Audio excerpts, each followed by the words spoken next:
Bien, desde el año 2001-2002 arranca en Colombia, al igual que en buena parte de América Latina, una muy agresiva ofensiva de concesiones, en especialmente gran minería, que fueron generando un avance grande de proyectos, sobre todo de oro, y en menor medida de otros minerales, por ejemplo, de construcción. No obstante, en Colombia teníamos dos antecedentes posteriores a esta fase. El primer antecedente fue la concesión de la gran minería de carbón en el norte del país, en el Caribe colombiano, es decir, en La Guajira, ya llegando hacia el Atlántico, frontera con Venezuela, y en el departamento del Cesar.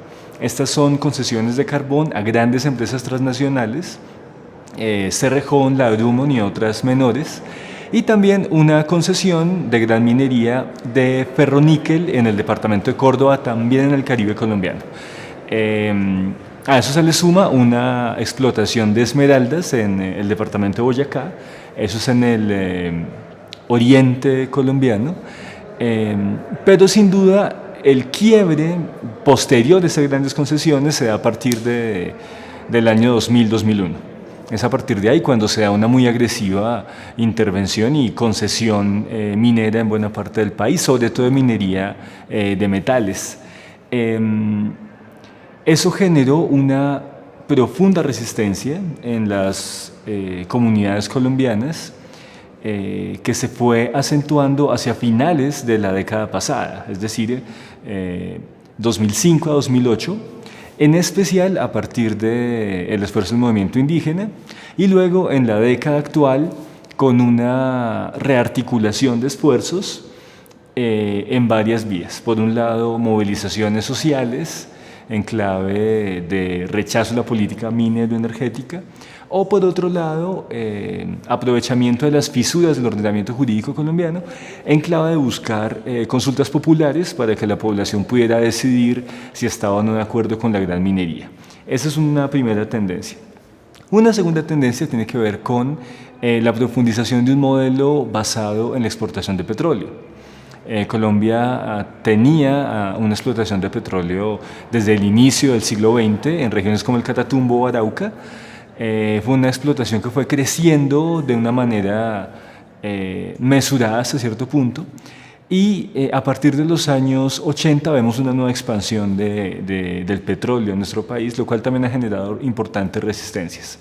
Es importante esto porque en la fase actual lo que tenemos es una amenaza de proyectos de fracking en nuestro país.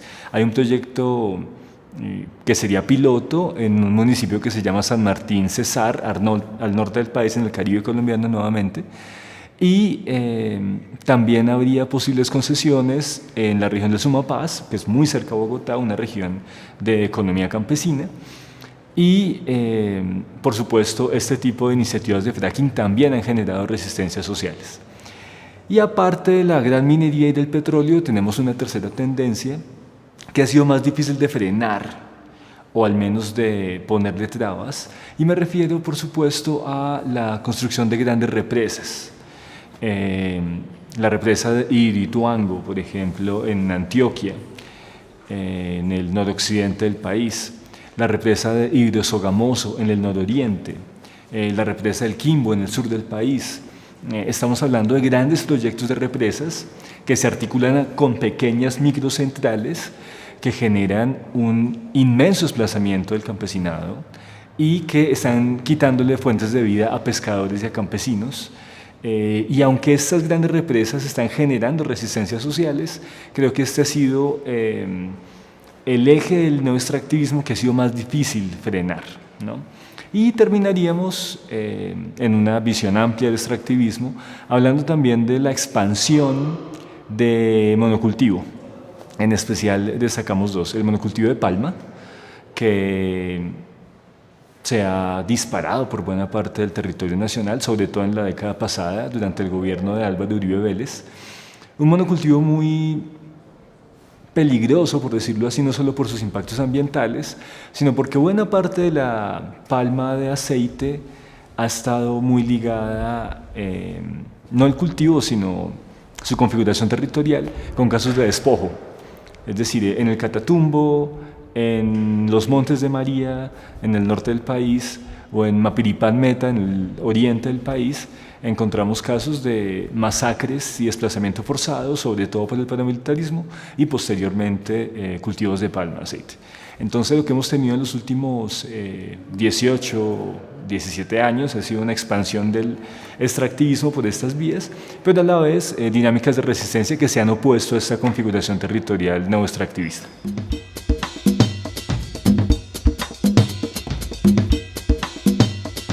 Bien, curiosamente, las resistencias sociales se han tejido en los últimos 10 años, es decir, es cuando han tenido más fortaleza y más capacidad de articulación. Yo diría que hay 3 o 4 quiebres históricos en los últimos 13 años. El primer quiebre histórico es el año 2005, cuando en un momento muy difícil de la sociedad colombiana, en medio del gobierno de Álvaro Uribe, en medio de una ofensiva de tratados de libre comercio, en medio del despojo paramilitar, en medio de una gran violencia contra las comunidades, se genera esta oleada extractivista y en 2005, insisto, en un momento muy difícil, se genera un primer rayo de esperanza con las mingas indígenas. La movilización indígena fue crucial para el movimiento popular colombiano porque fue el primer momento de rechazo a un modelo que nosotros llamamos modelo de despojo y que se expresaba en clave de la legislación también de despojo, es decir, un Estado que empezó a legislar para favorecer los intereses de grandes transnacionales y que también preparaba a Colombia para el libre comercio y los acuerdos de inversiones. Estas mingas indígenas fueron la primera gran expresión de rechazo a todo este paquete neoliberal y neoextractivista. En el año 2008 tenemos el segundo corte histórico y creo que es el corte que permite una etapa de articulación que aún estamos viviendo en Colombia, porque en el suroccidente del país se genera una alianza entre el movimiento campesino e indígena en los departamentos de Nariño, Cauca y también Valle del Cauca. Esto genera que ya la minga no sea solamente indígena, sino minga y campesina. Y eso genera una nueva apertura para nuevas claves en defensa de la territorialidad. Y creo que es en ese momento cuando empieza a darse el paso que Maristela llama el giro ecoterritorial. Yo creo que hubo un giro ecoterritorial muy claro en el movimiento campesino, indígena y afro, en menor medida en el movimiento urbano, pero también está presente. Y creo que el 2008 refleja esa articulación indígena-campesina, sobre todo contra el despojo y contra el neoextractivismo. Vamos a tener un tercer corte histórico crucial en el año 2013 con el paro nacional agrario de agosto de ese año. Es el más importante momento de movilización en la historia reciente de Colombia contra el neoextractivismo y contra el neoliberalismo en la política agraria. Un paro que además tuvo un protagonismo campesino importante, pero que tuvo un importante apoyo en las ciudades, ¿no? Y eso genera, creo yo, otra clave en el movimiento campesino. Gracias a eso hoy existen los dos grandes momentos de articulación campesina y agraria, dignidades agropecuarias y la cumbre agraria, campesina, étnica y popular. Y el último corte lo hemos tenido en los últimos 3 o 4 años con el movimiento de consultas populares y de ordenamiento del territorio, que ha sido un movimiento que, aprovechando los mecanismos de participación que ha dado la Constitución, ha generado un movimiento de democracia para que se le consulte a la población sobre si quiere o no quiere proyectos de minería metálica, de fracking, de petróleo y de explotación de energía, o más bien de generación de energía. En ese orden, este movimiento de consultas ha frenado buena parte de los proyectos extractivistas, en especial un proyecto muy agresivo en el departamento del Tolima, en el suroccidente colombiano también, que era la mina de La Colosa, que prometía ser la mina de oro más grande del hemisferio. Y ese proyecto hoy está paralizado gracias al esfuerzo comunitario y gracias al esfuerzo de consultas. Hoy esas consultas y otras propuestas de ordenamiento del territorio han generado que la oleada neoextractivista tenga algunos problemas para asentarse y para que tenga hegemonía. Creo que hoy el neoextractivismo tiene una crisis de hegemonía hasta cierto punto Y creo que el momento que está viviendo el país es de propuestas alternas al nuestro activismo, de movilización social y de defensa del territorio.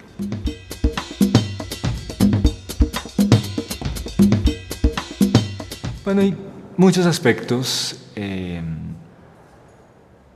y más allá del orden de importancia, habría que resaltar en primer lugar que el nuestro activismo genera unos muy fuertes impactos ambientales en un momento en que estamos viviendo una realidad de cambio climático y un contexto de crisis socioecológica muy grave que afecta a todo el planeta. Es decir, insistir en el neoextractivismo implica insistir en un modelo que ha generado una grave crisis socioecológica que se traduce en graves problemas de abastecimiento de agua, de continuidad de la agricultura y que de esta crisis se deriva grandes problemas para el mantenimiento de la vida y de la reproducción de la vida del conjunto de la raza humana. Entonces, de entrada, el aspecto más importante, sin duda, es los graves impactos ecológicos en un momento de crisis que se expresa principalmente en el cambio climático, pero que tiene otras dinámicas e impactos ambientales. En segundo lugar, que a nuestras sociedades nos han vendido la idea de que nuestro activismo es un buen negocio, entre comillas. Es decir, que el nuestro activismo es la mejor manera de generar divisas, crecimiento económico, prosperidad y bienestar. Eso es completamente falso. Es decir, el boom de los commodities fue un boom pasajero que no generó una amplia salida de la pobreza para buena parte de las sociedades en América Latina, que no generó redistribución de la riqueza y que hoy más bien está mostrando la continuidad de la senda que ha llevado a América Latina a la conjugación de la pobreza y la desigualdad. Es decir, el nuestro activismo fue simplemente una etapa de boom de commodities donde se generó nueva renta, una renta que se concentró, en el caso de los gobiernos neoliberales, en pequeñas empresas capitalistas, casi todas extranjeras, y en los gobiernos progresistas que generó algunos programas sociales que mejoraron la vida de la gente, pero que no redistribuyeron la riqueza y que al fin del ciclo de los commodities, del boom de los commodities, está generando problemas económicos en varios de esos países. Entonces el extractivismo realmente no es tampoco un buen negocio en términos de sostenibilidad económica y más bien profundiza lo que nuestro amigo Alberto Acosta aquí en Ecuador ha llamado la maldición de la abundancia. Somos pobres porque tenemos muchos recursos naturales, pero no tenemos la manera, digamos, de salir de la pobreza, ni de la desigualdad, ni de generar bienestar a partir de la explotación de esos recursos. Más bien son bonanzas pasajeras que no cambian nuestras realidades a largo plazo. En tercer lugar, en el caso colombiano, nuestro activismo ha estado completamente de la mano con el despojo. Es decir, el monocultivo, la gran minería, las represas, se han articulado en la mayoría de los casos de manera muy perversa con la guerra y con el despojo, sobre todo paramilitar. Es decir, proyectos de palma, de minería y también de represas tuvieron como antecedente graves masacres y despojo de campesinos indígenas y afrocolombianos. Entonces, nuestro activismo es el mejor ejemplo de eso que algunos llaman, desde Rosa Luxemburgo hasta David Harvey, acumulación por desposesión. No es generar acumulación de capital en clave de producir y concentrar riqueza, sino que es básicamente una transferencia directa de activos por vía de despojo violento de las comunidades. Esa es una tercera manera también de entender la necesidad de oponerse a este neoextractivismo. Y por último, una clave más macro en términos civilizatorios. El neoextractivismo es la peor expresión de comprender la naturaleza como un objeto susceptible de ser explotado, violentado,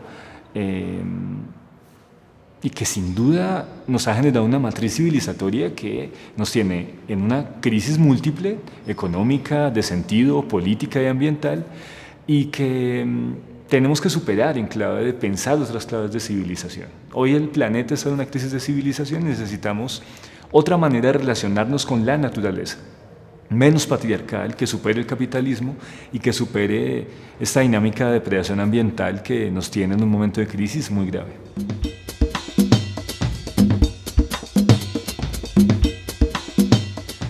Sí, yo creo que se vienen construyendo alternativas a lo largo y ancho de nuestra América. Yo creo que un primer paso para las alternativas es la necesidad de generar esta crisis de hegemonía frente al modelo, es decir, demostrar cómo este modelo genera impactos ambientales, que no es una buena alternativa económica y además que nos mete en una trama civilizatoria que es muy perversa con la naturaleza y con las comunidades. Creo que ese primer paso de disputar la hegemonía en términos de creencias, de discursos y de preferencias es bien importante en términos de pensar las luchas políticas y sociales a largo plazo. Creo que en segundo lugar, a lo largo y ancho de América Latina y también en buena parte del sur global, se viene dando una dinámica muy diversa de defensa del territorio y de construcción de nuevos territorios.